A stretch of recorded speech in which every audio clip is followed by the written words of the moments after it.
Com muita alegria que nós damos sequência ao nosso estudo. Como eu falei na última oportunidade, nós iríamos fazer um estudo conjunto das duas obras de André Luiz, A Conduta Espírita e a Agenda Cristã. Na última aula, nós falamos da introdução e da primeira lição daquela obra extraordinária, a Agenda Cristã. E hoje, na sequência, nós iremos falar da conduta espírita. Sempre lembrando aos amigos que esta nossa dinâmica é um pouquinho diferente, que eu espero que tenha a colaboração de todos. E, inclusive, é importante também deixar aberto para quem tiver oportunidade de ver as nossas aulas através do Facebook, da internet, se tiver alguma questão para ser abordada, mande para nós que a gente vai comentar na aula seguinte. Sempre uma alegria não só interagir com o nosso grupo aqui presencial, como também com vocês que estão nos assistindo. Tá certo? Eu falei a princípio que há uma diferença de datas, né? A Agenda Cristã foi recebida pelo Chico em Pedro Leopoldo, em 1947, e agora em Uberaba, em 1960. Então vamos ver. Vamos perceber também, é interessante, que há uma certa semelhança dos dois livros. Porque isso é natural, porque os dois, na verdade, tratam de conduta, de atitudes do nosso dia a dia. Por isso que constantemente a gente vai ter alguns assuntos que eles se coincidem, né? Isso, na verdade, reforça o conhecimento e enobrece o nosso estudo. Vamos lá, então, na introdução. Da mesma forma como no livro Agenda Cristã, o diretor do mediunato de Chico Xavier, o Espírito Emmanuel, dá o prefácio, que na verdade é um resumo, um objetivo da obra. Olha que interessante que ele diz. Como eu falei, se você depois comparar o prefácio da Agenda Cristã, observará que existem algumas semelhanças que são interessantes. Conduta espírita. Abraçando o Espiritismo, pedes a cada passo orientação para as atitudes que a vida te solicita.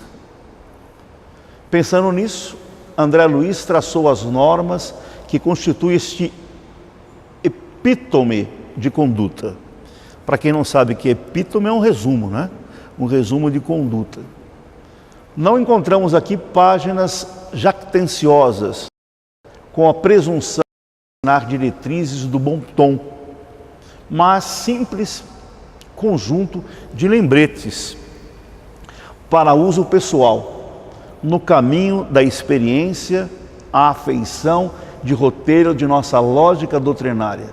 É interessante, né? Quando ele fala em lembretes, talvez até seja necessário que a gente copie esses lembretes e carregue conosco no dia a dia. Há até alguns companheiros nossos, para fixação destas normas de atitude, pegam pequenas frases, pequenos trechos e colocam em determinados lugares da casa, na cozinha, até no banheiro, para que você possa interiorizar esses ensinos que são importantes, né? E outra coisa interessante, que o Emmanuel chama a atenção para a lógica doutrinária. Que tudo na doutrina espírita é racional, é lógico, né?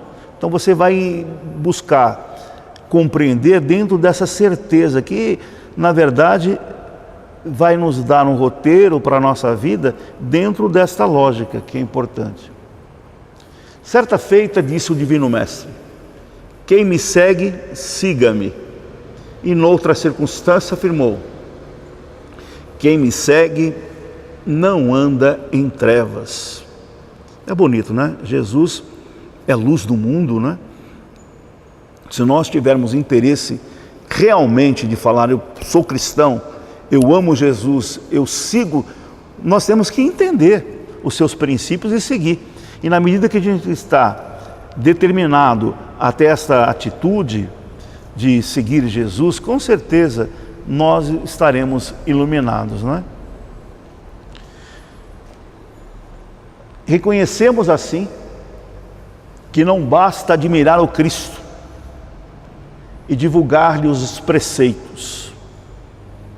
É necessário, é imprescindível acompanhá-lo para que estejamos na bênção da luz. Para isso é imperioso lhe busquemos a lição pura e viva. É interessante também a gente sempre destacar isso, né? A grande maioria de nós fala que é cristão, fala que segue Jesus, mas não adianta falar da sua religiosidade da boca para fora. E quando você vai exemplificar no dia a dia, nota-se que a sua conduta é totalmente divorciada com o Evangelho, que prega amor, que prega desprendimento. O indivíduo é egoísta, o indivíduo é orgulhoso. Realmente nós temos que lutar na intimidade da nossa alma para vencer essa dificuldade e realmente seguir os passos do Cristo, né? Para isso é imperioso, repito, lhe busquemos a lição pura e viva. De igual modo acontece na doutrina espírita, que ele revive o apostolado de redenção. Quem procure servi-la deve atender-lhe às indicações. E quem assim proceda, em parte alguma sofrerá dúvidas e sombras. Assim, ler esse livro equivale a ouvir um companheiro fiel ao bom senso. E se o bom senso ajuda a discernir, quem aprende a discernir sabe sempre como deve fazer. Emmanuel, Uberaba, 16 de janeiro de 1960. Só para analisar, nós temos aí quantos anos de diferença? 58? Não. 40, 58? 58. 58 anos de diferença. E esses procedimentos, essas lições são atualíssimas, né? Não há nada que podemos dizer no livro está superado.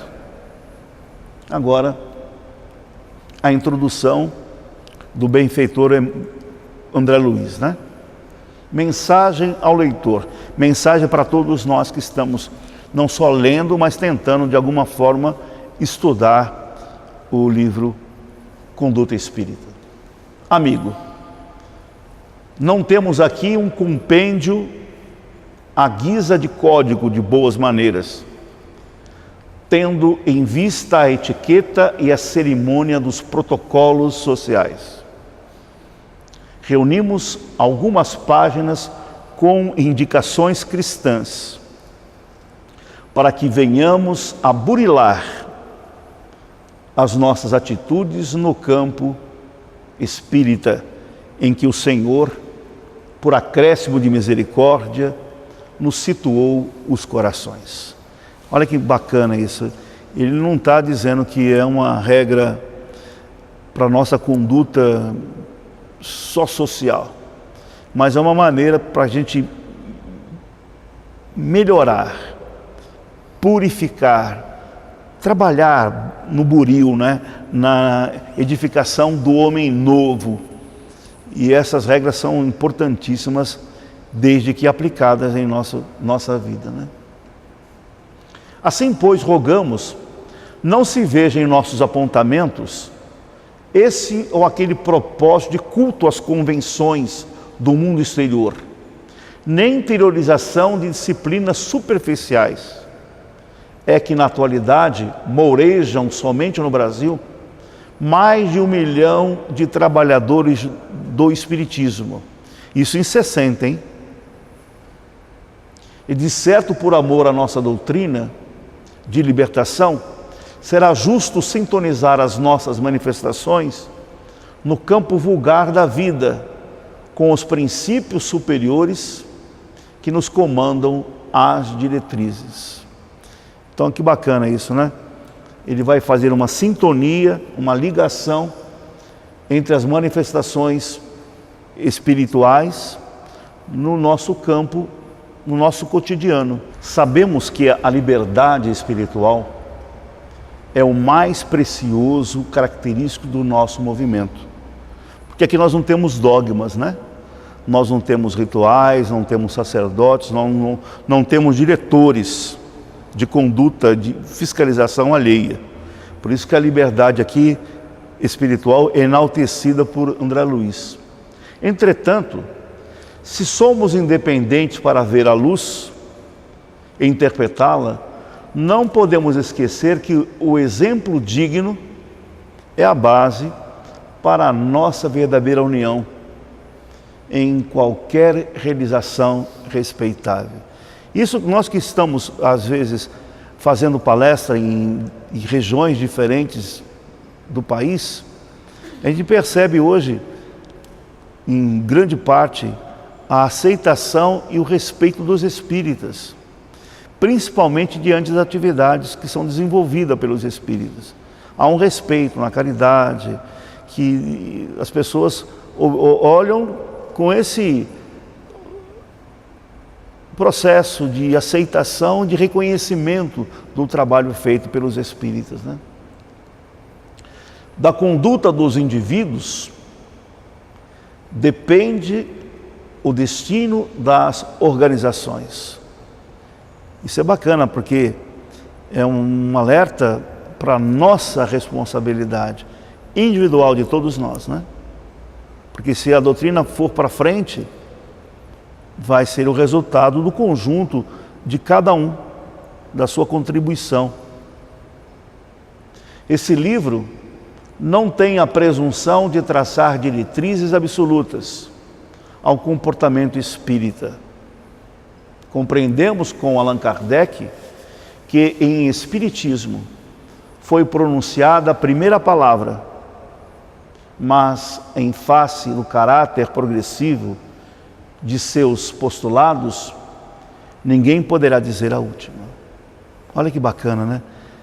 Porque Allan Kardec fala que o Espiritismo ele encara a fé frente a frente com a razão, né? O dia que a nossa doutrina estiver contrária à ciência, por exemplo, nós temos que mudar os nossos conceitos, né? Porque a doutrina é progressiva, né? Revele-nos deste modo quantos lerem as presentes nótulas traçadas de caminho a caminho. Escrevendo-as, diz André Luiz, tivemos em mira tão somente a nossa própria necessidade de aperfeiçoamento. Ante a crescente extensão dos espíritas em nosso círculo de ação, com a certeza de que somos indistintamente tutelados pelo nosso Senhor Jesus Cristo, o nosso Mestre Divino, achando-nos todos chamados por Ele a aprender na abençoada terrestre.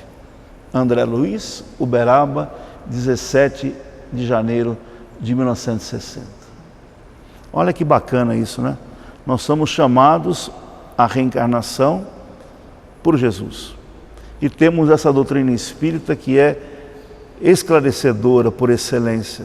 Ela nos permite a redenção, na medida que nós estivermos convictos desses princípios e interessados em colocar em prática na nossa vida. O primeiro capítulo desse livro vai analisar a conduta da mulher. A gente vai observar que, na verdade, e isso eu falo com bastante firmeza, né? A mulher, o papel da mulher, no meu entender, agora é Marcos que está falando, ela é superior, o papel da mulher é superior ao do homem, né? Porque é ela que vai dar a primeira educação aos filhos, ela que vai envolvê-lo no amor, e a mulher, em regra, é muito mais espiritualizada do que o homem, né? Da mulher. Compenetra-se do apostolado de guardiã do Instituto da Família e da sua elevada tarefa na condução das almas trazidas ao renascimento físico. Então, o primeiro parágrafo aqui, André Luiz, ele adverte, enaltecendo o trabalho da mulher, para que ela se valorize, não é?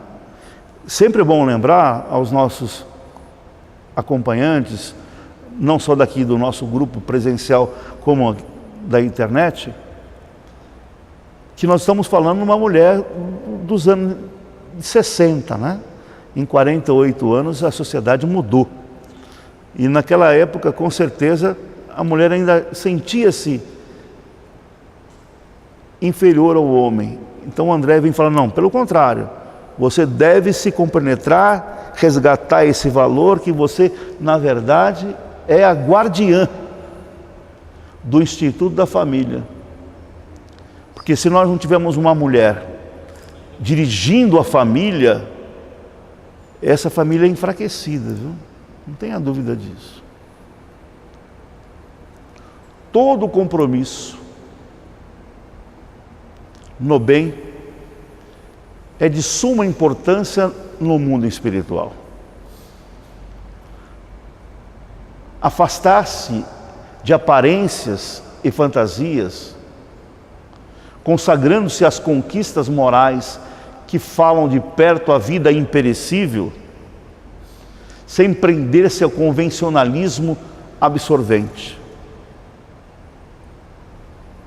Vou voltar um pouquinho, para a gente pensar que parece que é uma frase jogada, mas ele está falando diretamente para a mulher.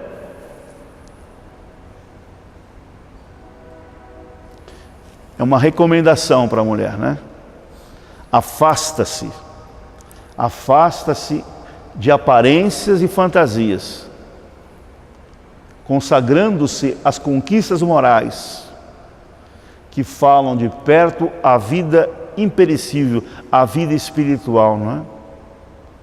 E aqui na Terra, tanto para o homem como para a mulher, esses convites atrativos, que a pessoa pode se iludir e acaba abandonando as tarefas que são importantes no contexto familiar, sem prender-se ao convencionalismo absorvente. Convenções, né? Convenções que podem eventualmente propiciar esse desvio da conduta. Na verdade, como eu repito aqui, tanto o homem como a mulher, quando eles despertam para essa questão espiritual, há uma mudança de conduta, né? Não vai perder tempo com banalidades, né? O retorno à condição de desencarnado significa retorno à consciência profunda. Todos nós um dia estaremos de volta à espiritualidade, através do processo da desencarnação, que nós conhecemos vulgarmente como sendo morte. Nesse momento de retorno à vida primária, que é a vida espiritual, nós vamos entrar em contato com a nossa consciência profunda, né? Aí que haverá, com certeza, dificuldades, quando constatarmos dos nossos erros, né? E aí é o grande momento do sofrimento moral do espírito, quando ele para e fala, meu Deus, eu agi de forma equivocada, abandonei os meus deveres, a minha responsabilidade.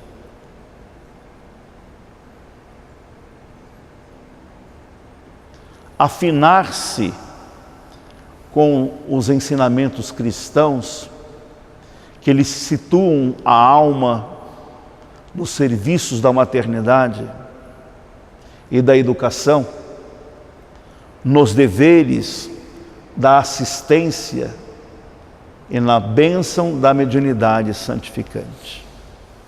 Aqui ele aborda indiretamente diferentes funções para a mulher. Se ligar, se afinizar, se preparar. E ele coloca não só a maternidade, não é?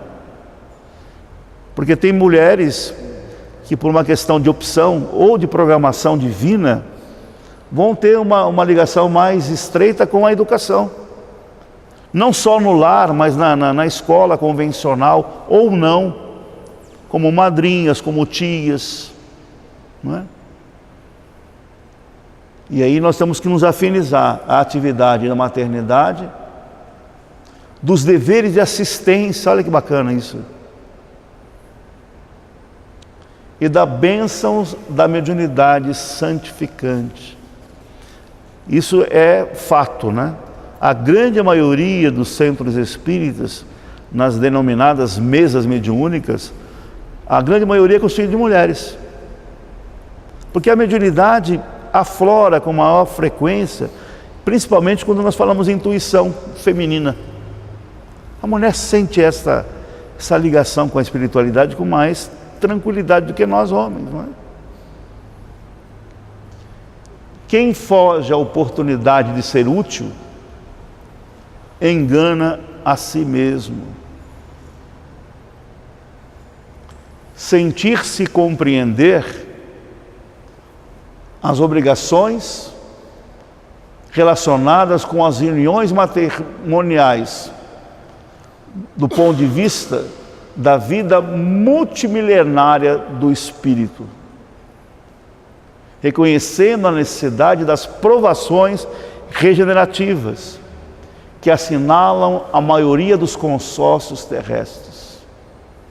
Aqui é interessante, né, essa abordagem de André Luiz, de certa forma trazendo um medicamento, um bálsamo para o enfrentamento dos conflitos domésticos, não é? Hoje observamos esse diferencial, né, da agressividade, do desrespeito, da violência contra a mulher, da denominada Lei Maria da Penha, que veio a trazer recursos defensivos que protegem a mulher no lar.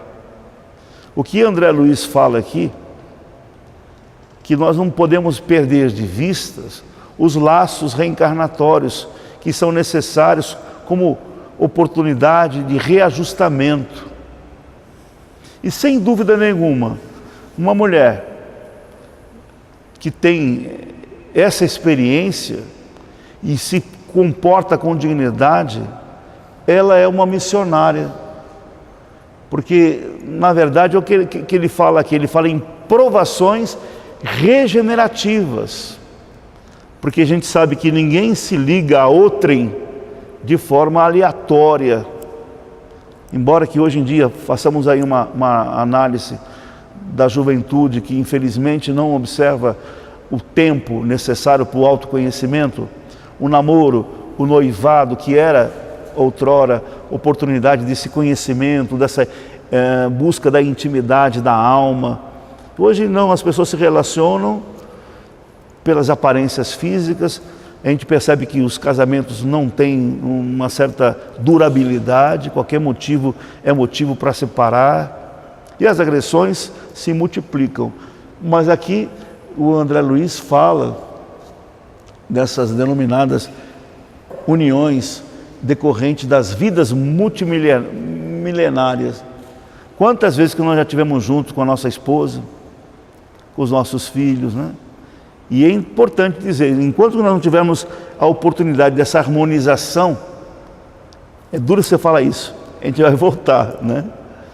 Por isso que alguns estudiosos na doutrina espírita, e aqui me faz lembrar os livros de Martins Peralva, que estudavam André Luiz, onde ele fala de uma classificação de matrimônios de provações, de expiações, matrimônios compulsórios, né? Que dependente da forma que você vai unir, sempre um antecedente espiritual, né? Até que você atinja um plano de casamentos missionários, onde você já teve essa harmonização, que o casamento é uma reunião de bênçãos. Você vai ver a longevidade, eles estão envelhecendo junto com um intenso amor. Infelizmente, isso é exceção.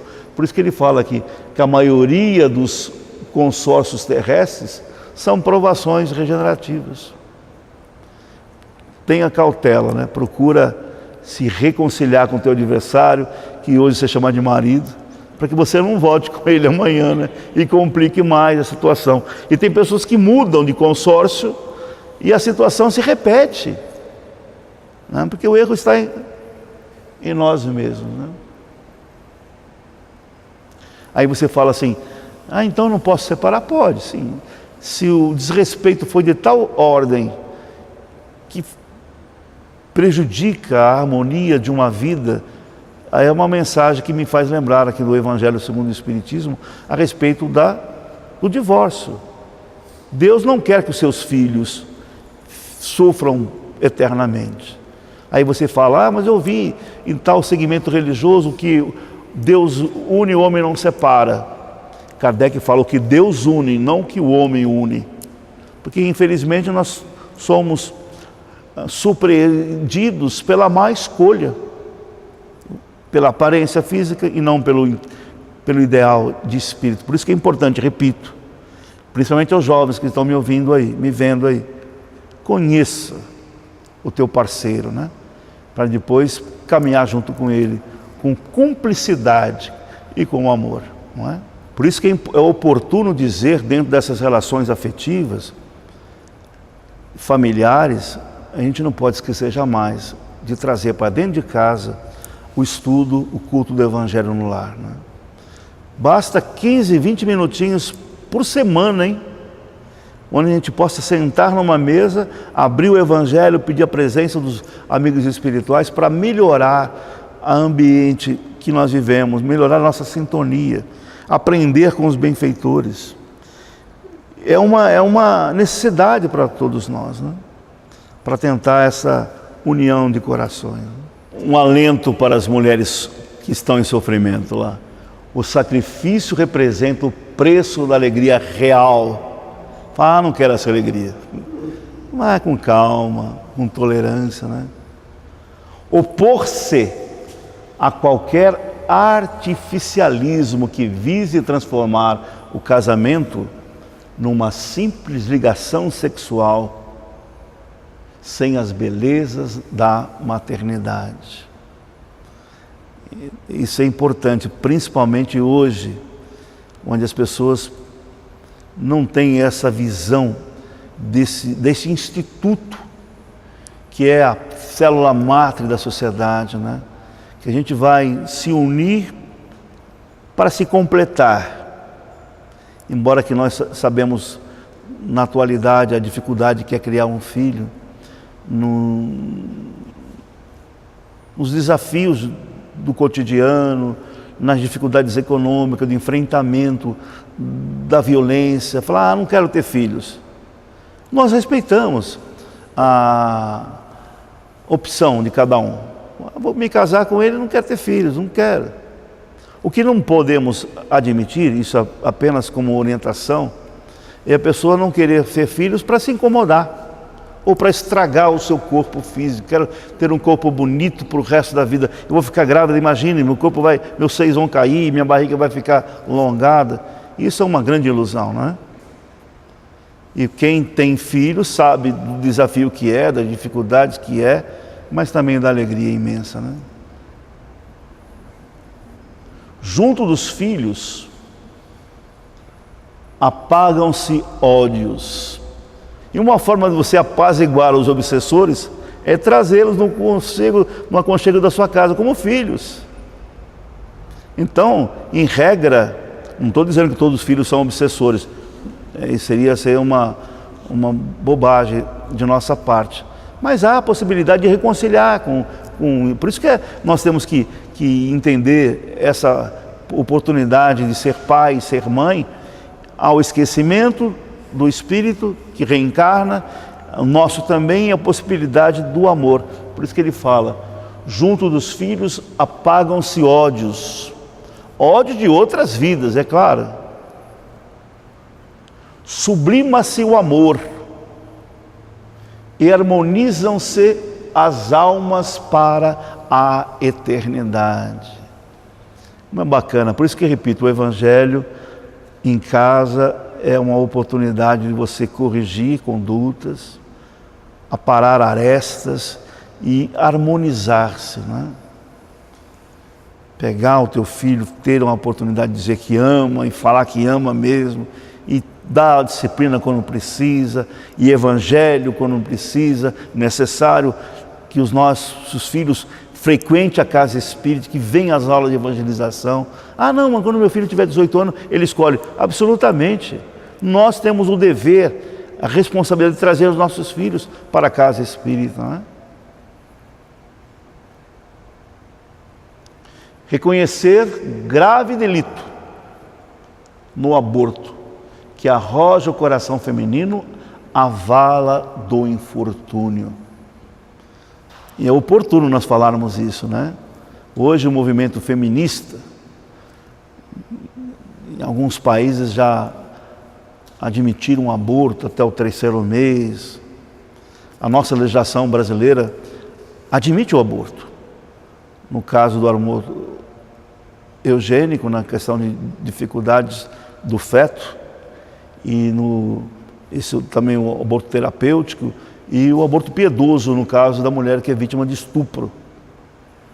Na doutrina espírita, o Evangelho e Livro dos Espíritos fala que nós admitimos o aborto somente no caso de um conflito entre a vida da mãe e do bebê. E então é preferível dar a vida para a mãe, não é? Isso está lá mas a gente percebe que essa certeza que diante da concepção nós já temos um espírito ali vinculado. E no nosso entender, com todo respeito a quem pensa o contrário, não é direito da mulher ela estar, que é corpo dela, ela vai retirar aquele corpo estranho. Absolutamente, há um espírito ali vinculado por alguma necessidade, não é? Então, quando o indivíduo a mulher faz o aborto criminoso, ela vai com certeza ter consequências dolorosas perante a contabilidade divina, né?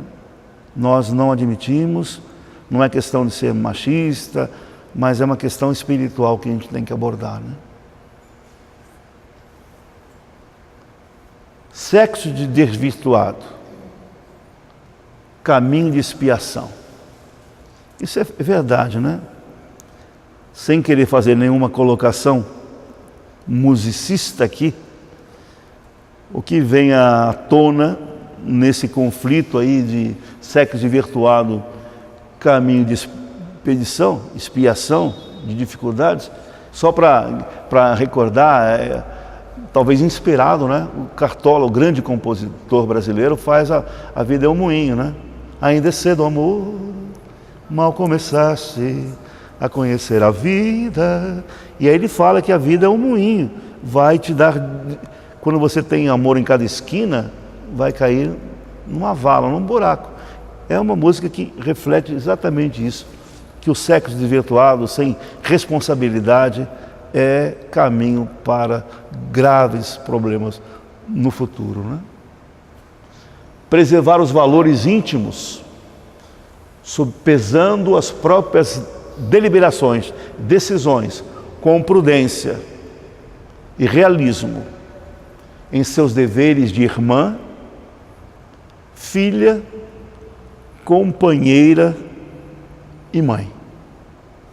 Não é? Quantos deveres tem decisões equivocadas, né? Para com prudência, analisa, busca na prece a inspiração para que caminhe desse ou daquela outra forma, né? O trabalho da mulher é sempre a missão do amor, estendendo-se ao infinito. Respondendo-lhe, disse Jesus: Marta, Marta, estás ansiosa e afadigada com muitas coisas, mas uma só é necessária, e Maria escolheu a boa parte, a qual não lhe será tirada. Lucas capítulo 10, versículo 41 e 42. Ou seja, o André Luiz ele acaba esse capítulo falando dessas duas mulheres importantes de Betânia, né? As irmãs de Lázaro. A Marta, que recebeu Jesus em casa e ficou correndo para um lado, para o outro, preocupada com os afazeres domésticos, para receber bem o mestre que ela amava. E a Maria, que parou, assentou-se próximo de Jesus e ficou a ouvir, prestando atenção, porque na verdade era mais importante as lições que o Cristo trazia.